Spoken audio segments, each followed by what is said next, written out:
My generation grew up playing some legendary wrestling video games across a multitude of consoles, but the truth is, there are some amazing, lesser known wrestling video games out there that deserve a little bit of your attention. I'm Joe Hendry from What Culture Gaming, and this is the 7 best obscure wrestling video games. In at number 7, we've got Wrestle Kingdom. New Japan Pro Wrestling's gaming series was developed by Yuke's, who are best known for producing some of the greatest wrestling games ever, such as SmackDown 2 Know Your Role and Here Comes the Pain. According to Wikipedia, which means it's a fact, Yuke's used to own 54% of New Japan Pro Wrestling until 2012, so the Wrestle Kingdom game series made total sense. The game is developed using the GameCube's Day of Reckoning series engine, and the transition fits very well indeed. Wrestle Kingdom allows you to mix the rosters of New Japan, All Japan, as well as some freelancers and legends, which means you can have the likes of Nakamura, Hideo Itami, the Great Muta, Tanahashi, Gedo, Kobashi, and so much more. And because this was right in the middle of Brock Lesnar's New Japan run, you can add him to the mix, provided you have the PS2 version. In at number 6, Saturday Night Slam Masters. Released back in 1993, this is what happens when Capcom tries wrestling. So, imagine Street Fighter meets pro wrestling. It's completely over the top with its character entrances and its basic but effective one-word commentary. The gameplay is really simple, but it's extremely polished, and it could be enjoyed by up to 4 players using a multi-tap all the way back with the Super Nintendo.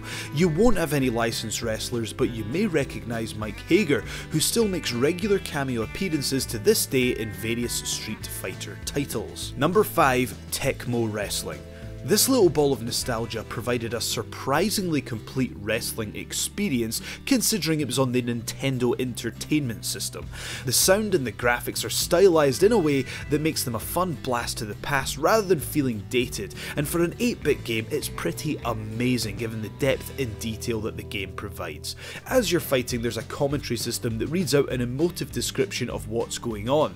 The suplexes look cool, and the ref running into view only when you go for a pinfall provides a little humour every time. The 8-bit punching, kicking and suplex sounds also gives the same retro satisfaction that you get from the side-scrolling beat-em-ups that were around at the same time, and you even get certain cutscenes for various moves, such as the giant swing, which throws your opponent to the outside in cinematic fashion before resuming the action on the outside. To complement the main campaign, there's also a fun training minigame that reminds you of when CJ goes to the gym in San Andreas, but in this game, after building your muscles, there's a nice lady who boosts your confidence by saying, "Go get him, big boy." Number 4, Def Jam Vendetta. Okay, fair point, this was a major release, but before you jump on it in the comments section, yeah, it's a popular game, but when you think of great wrestling games, does this pop into your head? No, it doesn't, but it should. This was EA's first wrestling game since WCW Backstage Assault, and this time they've used the almighty AKI game engine as the basis of the combat, so it plays very similarly to the likes of No Mercy, but allows you to carry out some of your favourite hip-hop feuds in the form of a wrestling match. With a setup like this, it's virtually impossible to have a bad soundtrack, as it uses the tracks of many of the members of the roster, so all things considered, it's time to give it a go. Number 3, Super Fire Pro Wrestling X Premium. My first memory of Fire Pro Wrestling was when I got it for the Game Boy Advance, and truth be told, I've spent more time playing this wrestling series than any other, and it does not get the credit it deserves. It is the Pro Evolution Soccer for wrestling, with all your favourite characters across all organisations already built in. All you had to do was change the name and colour of their gear. For example, you had Deep Freeze Steve Majors. I'll give you one guess who that was supposed to be. But despite the amazing port on the Game Boy Advance being the one that got me into the series, Super Fire Pro Wrestling X Premium for the Super Nintendo is widely regarded as the definitive version. Whilst the game was purely for Japan, fans online have gone to the trouble of not only converting it into English, but also changing the names of the wrestlers to who their real-life counterpart was supposed to be, allowing you to have all those dream matches that you wanted to, building your own leagues and tournaments. This game series is for the die-hard fan, and it's not accessible on the first play. As the series progressed, you could add elements into the game such as audience approval, octagon cage fights, exploding rings, electrified cages, and so much more. The latest incarnation in the series, Fire Pro Wrestling World, is available right now to play on Steam, and it's a great introduction to the series. In at number 2, it's Ultimate Muscle Legends vs New Generation. This came out for the GameCube back in 2003, and to give you an idea, just imagine if wrestling was done like a Dragon Ball Z battle. It has outrageous and colourful characters, hilarious cutscenes and voiceovers, and best of all, ridiculous over-the-top double team finishers. The game is based on the Muscle Man comic book and anime series known as Kinnikuman in Japan, which is actually a parody of Ultraman, a retro Japanese TV show.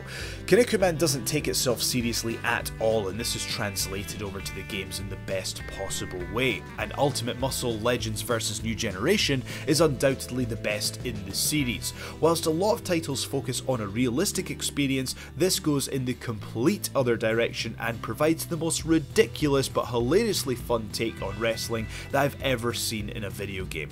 Fire up the GameCube and give this a go.